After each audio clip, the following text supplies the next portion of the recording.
बिस्मिल्लाहिर्रहमानिर्रहीम। हम कंटिन्यू कर रहे हैं अपनी lecture series on the subject of marketing by Philip Kotler.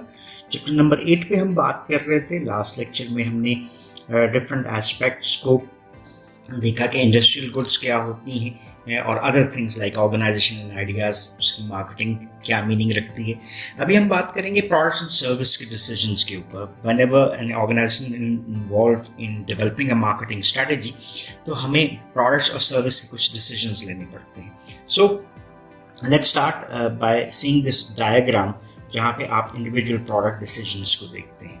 So marketer को क्या ज़रूरत है कि जब भी वो कोई प्रोडक्ट्स और सर्विसेज बनाता है तो उसके डिसीजंस 3 लेवल्स के ऊपर लेते हैं। सो इंडिविजुअल प्रोडक्ट के डिसीजंस इन्वॉल्व उसमें होते हैं, प्रोडक्ट के लाइन डिसीजंस होते हैं, एंड देन प्रोडक्ट के मिक्स डिसीजंस होते हैं। सो अभी के लिए we will be more talking about individual product and service decisions in this specific lecture, जहाँ पे आपको फिगर 8.2 ये शो करती हुई नजर आ रही है कि इंडिविजुअल प्रोडक्ट डिसीजंस क्या है।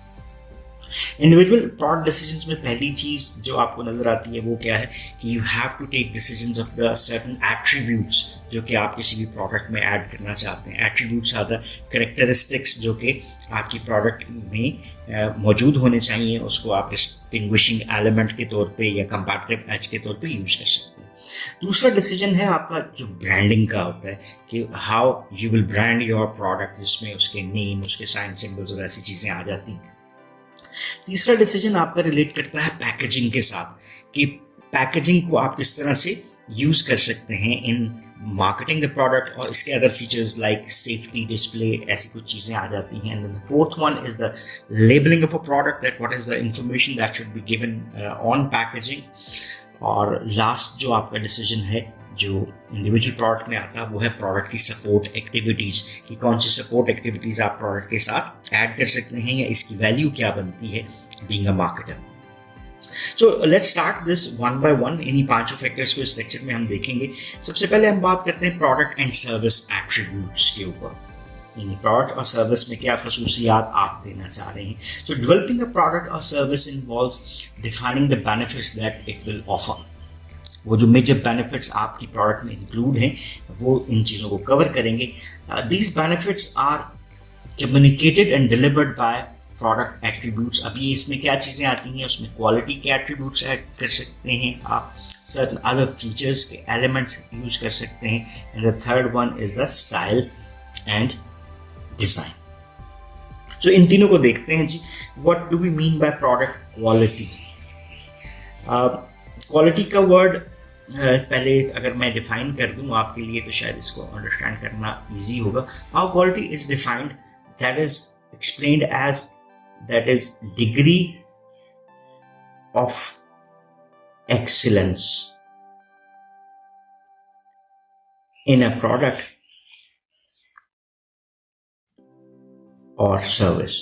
सो बुनियादी तौर पे ये क्या कहा जाता है कि जितना कोई प्रोडक्ट आपके लिए अच्छा परफॉर्म करेगी, आपका concept about the product quality क्या जाएगा कि ये अच्छी क्वालिटी की प्रोडक्ट है। सो जनरली प्रोडक्ट क्वालिटी के एलिमेंट्स में वो कैरेक्टरिस्टिक्स आते हैं ऑफ अ प्रोडक्ट और service that bear on its ability to satisfy stated और इम्प्लाइड कस्टमर नीड्स। ये जो हमारी ज़रूरत है, जस्ट एक example of a gel pen. मैं जेल पेन को यूज करता हूँ और जेल पेन यूज करने की रीजन क्या है कि स्मूथ राइटिंग आ जाए। तो अगर एक जेल पेन स्टक कर जाता है, मिसिंग करता है, तो क्या उसने जो उसका पर्पस था जिसके लिए मैंने उसको परचेज किया वो पूरा हो रहा है? The answer comes no. उसका मतलब है I might not be satisfied about the quality of a product. So product quality is one of the marketers major positioning tools. जैसे हमने लास्ट लेक्चर में पोजिशनिंग को देखा था कि it's basically developing image of your product into the minds of the customer. So quality has a direct impact on products or service performance. Thus, it is closely linked to customer value and satisfaction. अगर narrowest sense में बात करें तो quality can be defined as freedom from defects as well. कि आपकी product में कोई खामी नजर नहीं आ रही, but most customer centred companies go beyond this narrow definition. Instead they define quality in terms of creating customer value and satisfaction. The more value is created by the product and more satisfied the customers are, उतनी ही product में quality बेहतर होगी। यहाँ पर American जो society for quality है वो define करती है quality as the characteristics of a product और service that bears on its ability to satisfy stated और implied customer needs as well. So similarly एक और डेफिनेशन साइमंस की उसको लेते हैं, ये कहते हैं कि quality is when our customers come back and our products don't. So products coming back से मुराद है रिटर्न और कस्टमर कमिंग बैक से मुराद है रीपरचेज ऑफ अ कमोडिटी। सो अगर आपका कस्टमर दोबारा से परचेज के लिए आता है और आपकी प्रोडक्ट्स वापस नहीं आती तो that means that you have produced the quality in your products. तो इसमें कई इम्प्लीकेशंस आपको नज़र आती हैं। एक इम्प्लीकेशन है आपको TQM की, टोटल क्वालिटी मैनेजमेंट की, कि आप अपनी इस अप्रोच को रन कर सकते हैं। ये बेसिकली अप्रोच है in which all the companies people are involve in constantly improving the quality of product services and business processes as well. So product quality की अगर हम बात करें तो उसकी दो डायमेंशंस आपको मिलती हैं। एक है लेवल ऑफ क्वालिटी और दूसरा है कंसिस्टेंसी। ठीक है, जब भी हम किसी प्रोडक्ट को डेवलप कर रहे हैं तो मार्केटर को चूज करना है कि उसने क्वालिटी किस लेवल की देनी है, that will support the products positioning. और जैसे आपको चाइना की डिफरेंट प्रोडक्ट्स नज़र आती हैं तो उसमें similar products A, B, C और D क्वालिटी में डिफरेंट रेंजेस में नज़र आ रही हैं। और जब क्वालिटी का लेवल चेंज होता है तो प्राइसिंग भी चेंज हो जाती है। सो बेसिकली क्वालिटी का लेवल आप सपोर्ट के लिए यूज़ कर रहे होते हैं about positioning of a product. और अगर हम प्रोडक्ट क्वालिटी के मानों में बात लें तो ये परफॉर्मेंस की बात कर रहे हैं कि परफॉर्मेंस में किस हद तक क्वालिटी मौजूद है। सो परफॉर्मेंस क्वालिटी से क्या मुराद दी जाती है? The ability of a product to perform its functions. जब जिस काम के लिए वो प्रोडक्ट ली गई है, अगर उस काम को वो प्रोडक्ट परफॉर्म कर रही है तो उसमें परफॉर्मेंस क्वालिटी मौजूद है। और देन क्वालिटी लेवल के बाद कंसिस्टेंसी को हम इस मानों में लेते हैं कि आप मुसलसल in delivering a target level of performance. So इसमें इसको हम conformance quality, that is freedom from defect and consistency, इसमें क्या आ जाती है? Delivering a target level of performance. So ये दोनों चीज़ें आप यूज़ करते हैं in order to bring quality in your product. Then दूसरी चीज़ जो हमारे पास आती है वो क्या है? That is the features of a product. What do we mean by feature? Feature हम कहते हैं कैरेक्टरिस्टिक को। किसी भी प्रोडक्ट को जब हम प्रोड्यूस करते हैं और इंट्रोड्यूस करते हैं तो उसमें वेरिंग फीचर्स नज़र आते हैं। हम कई किस्म के फीचर्स ले सकते हैं, जैसे a strip down model, one without any extras in the starting point. The company can create higher level models by adding more features. Features are a competitive tool for differentiating the company's product from the competitor's product. So जैसे मैं बात करता हूँ, आजकल पाकिस्तान में बहुत ज़्यादा है ट्रेंड नज़र आ रहा, न्यू व्हीकल्स इंट्रोड्यूस होते हुए नज़र आ रहे हैं, नई गाड़ियाँ आती हुई नज़र आ रही हैं।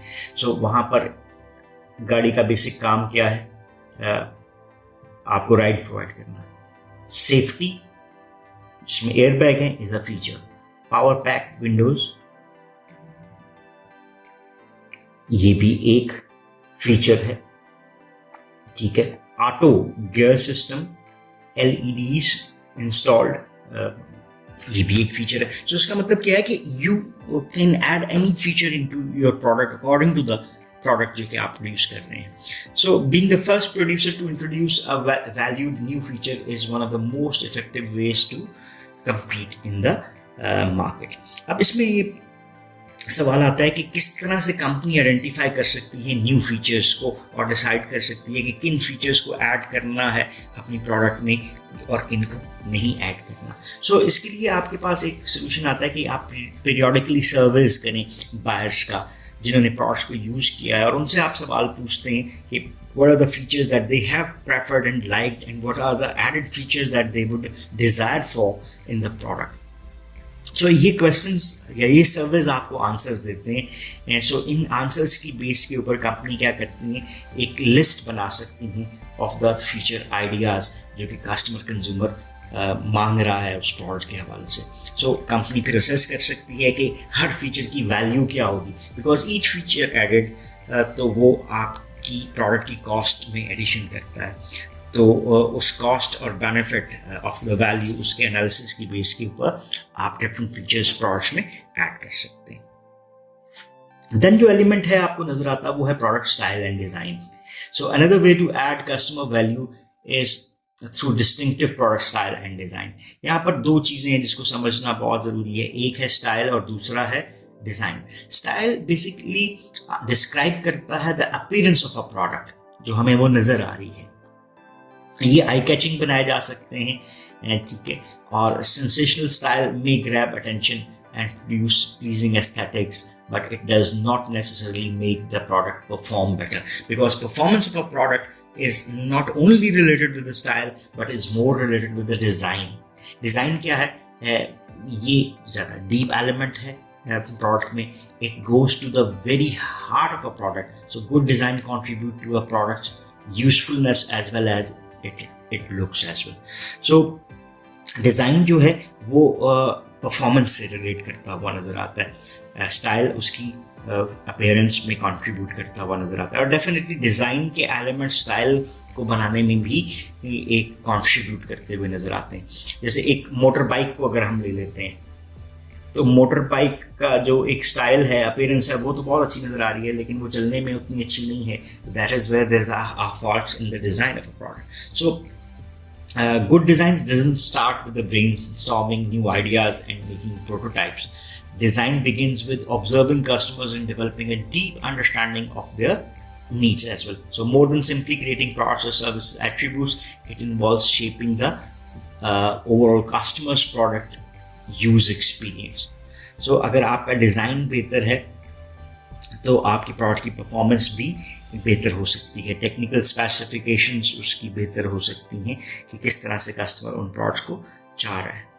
देन अगर हम बात करते हैं तो हमारा अगला जो एक डिसीजन बनता है वो किससे रिलेट करता है, that is the branding decision. और ब्रांडिंग क्या है, basically this is termed as a name, a term, sign और सिंबल और अ डिजाइन और a combination of all these things, जो कि आइडेंटिफाई करता है प्रोडक्ट और सर्विस को of one seller or group of sellers and differentiates them from those of the competitors. So basically जो identification का एक main element है वो branding से आता है। ये most distinctive skill है of professional marketers in their ability to build and maintain and manage a brand. So brand को हमने define कर लिया कि ये name है, term है, sign है, symbol है या design है या combination of these हो सकता है। So consumer view a brand as an important part of a product, और अगर brand can add value to a product तो फिर ये और भी बेहतर नजर आता है। सो कस्टमर बेसिकली अटैच करते हैं meanings to brands and develop brand relationships. जैसे हम ब्रांड लॉयल्टी की बात करते हैं, जैसे मैं बात करता हूँ, चलिए जी कतर एयरलाइंस की बात कर लेते हैं। So if I have travelled and I have enjoyed their services, तो मैं कहता हूँ कि safety features, their aeroplanes are far better, so I will always try to go with Qatar Airlines. तो ये क्या है, एक brand loyalty create हो रही है based upon the branding that has been done by the company. So brands have meanings well beyond a product's physical attributes. जैसे यहाँ पर ये एग्जाम्पल दी गई है कोका कोला और पेप्सी के हवाले से कि how this branding has been made. So branding को अगर हम देखते हैं तो सो स्ट्रॉन्ग हो चुकी है आज branding that hardly anything goes unbranded. Even salt जो हम खरीद रहे हैं वो भी आपको ब्रांडेड नजर आता है, स्पार्क प्लग्स, टायर्स, फिल्टर्स, कोई भी चीज़ जो हम खरीदते हैं वो हमें ब्रांडेड नजर आती है। सो बेसिकली हम ये कह सकते हैं कि ब्रांडिंग हेल्प करती है बायर को कई अंदाज में, बिकॉज इसका जस्ट ओनली बेनिफिट मार्केटर को नहीं है, किसी कंज्यूमर को भी बेनिफिट है। जैसे ब्रांड नेम हेल्प करते हैं कंज्यूमर को identify products that might benefit them, और they also say something about product quality and consistency. So buyers के लिए भी आपको बेनिफिट मौजूद है। सेलर के कॉन्टेक्स्ट में अगर देखें तो उसको क्या एडवांटेज है, ब्रांड नेम जो है वो बेसिस बन जाती है on which a whole story can be build. Just take example, Pakistan में एक प्रोडक्ट है that is named as ding dong, basically that is a chewing gum. So ding dong का जो ब्रांड नेम है उसके इर्द गिर्द एक पूरी स्टोरी बिल्डअप की गई है और इसको बिल्ली के गले में मौजूद एक घंटी से रिलेट करके a whole story has been made. So seller का जो ब्रांड नेम है या ट्रेडमार्क है वो लीगल प्रोटेक्शन भी प्रोवाइड करता है, ये एक और एडेड बेनिफिट है आपके लिए। So building and managing brands are perhaps the marketers most important tasks. So next point के ऊपर चलते हैं, दैट इज पैकेजिंग। पैकेजिंग बुनियादी तौर पे it involves designing and producing the container और wrapper of a product. So traditionally primary function जो किसी भी पैकेजिंग का आपको नजर आता है that was to hold and protect the product, लेकिन रिसेंट टाइम्स में numerous other factors have made packaging more important marketing tool. So जैसे जैसे आपको क्या नज़र आता है, इंक्रीज कंपटीशन नज़र आता है, टू मच क्लटर, बहुत ज़्यादा बात होती हुई नज़र आती है रिटेलिंग के ऊपर, रिटेल स्टोर शेल्फ्स के ऊपर, तो पैकेजिंग की इम्पोर्टेंस भी जो है वो ज़्यादा हो गई है in order to enhance the sales. So ये यूज़ होती है attracting the attention of the customers as well to describing the product और to making the sales as well. So companies ने जैसे जैसे पावर ऑफ पैकेजिंग को realise किया तो उन्होंने अपने इस सारे प्रोसेस को भी चेंज किया और लॉट बेटर पैकेजिंग की तरफ आए। सो पुअरली डिजाइंड अगर आपके पैकेजेस हैं तो that can cause headache for the consumers and lost sales for the company as well. और innovative packaging can give a company an advantage over the competitors and it also can boost the sales of the organisation. Sometimes small packaging improvement जो हैं वो बड़ा difference create कर सकती हैं company की marketing activities में। नेक्स्ट हमारे पास आता है दैट इज़ द लेबलिंग, और लेबल रेंज करते हैं from simple tags attach to products to complex graphics that are part of the packaging. So labelling को हम पैकेजिंग का पार्ट भी बना सकते हैं और सेपरेट टैग्स भी ऐड कर सकते हैं। सेवरल फंक्शंस में जो चीज़ें आती हैं वो क्या है, लेबल आइडेंटिफिकेशन के लिए यूज किया, इट आइडेंटिफाइज द प्रोडक्ट और अ ब्रांड, जैसे नाम को पहचानते हैं। It also describe several things about the product, जैसे मैन्युफैक्चरर कौन है, किस कंज्यूमर के लिए बनी है, इसके अंदर कंटेंट्स क्या हैं, इंग्रेडिएंट्स क्या हैं, एट्सेट्रा। और फाइनली हम इसको प्रमोशन ऑफ द ब्रांड के लिए भी यूज कर सकते हैं, जहाँ पे हम अपनी पोजीशनिंग को अपनी लेबलिंग के थ्रू सपोर्ट प्रोवाइड कर सकते हैं। बुनियादी तौर पे अगर हम कहें तो labels and brand logos can support the brand's positioning and add personality to the brand as well. So ये चीज़ें आ गई, और आखिरी जो बात हमारी इस लेक्चर से रिलेट करती है वो है adding the product support service. So customer services is another element of the product strategy. So companies offer usually include some support services which can be a minor part of or a major part of the total offering.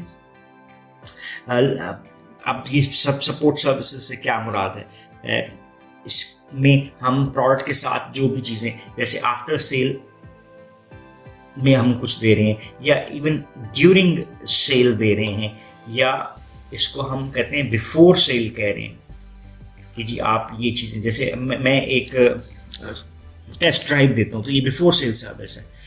गाड़ी की बाद में एक tuning में free दे देता हूँ या उसकी रिपेयर मेंटेनेंस दे देता हूँ, तो ये भी क्या है, ये आफ्टर सेल सर्विस है। ड्यूरिंग सेल सर्विसेज में जहाँ पे मैं कोई चीज़ बता रहा हूँ, सपोर्ट कर रहा हूँ, ये उसमें आ जाती हैं। So support services are an important part of the customers overall brand experiences. So जब भी हम सपोर्ट सर्विसेज क्रिएट करते हैं तो हम तीनों लेवल्स पे कर सकते हैं, एक लेवल पे कर सकते हैं, before sale, during sale and after sale service.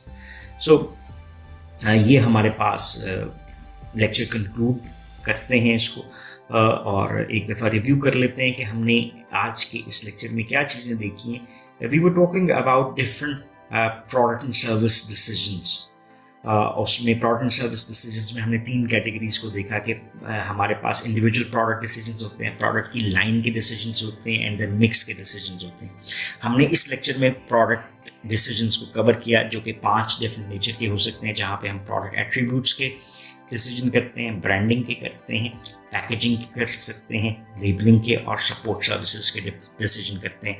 So for instance if I create this और मैं इसको कह देता हूँ कि ये प्रोडक्ट है, तो उसमें डिफरेंट एट्रीब्यूट्स भी होंगे, इसका कोई नेम साइन सिंबल भी होगा, इसकी पैकेजिंग भी होगी, इसके ऊपर लेबल भी होगा, और सर्टनली मुझे इसके लिए साथ साथ कुछ सपोर्ट सर्विसेज भी ऐड करनी होंगी, और that is related with individual product decisions.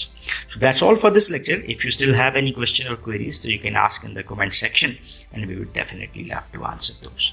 So once again, thanking you. Have a nice time. Allah Hafiz.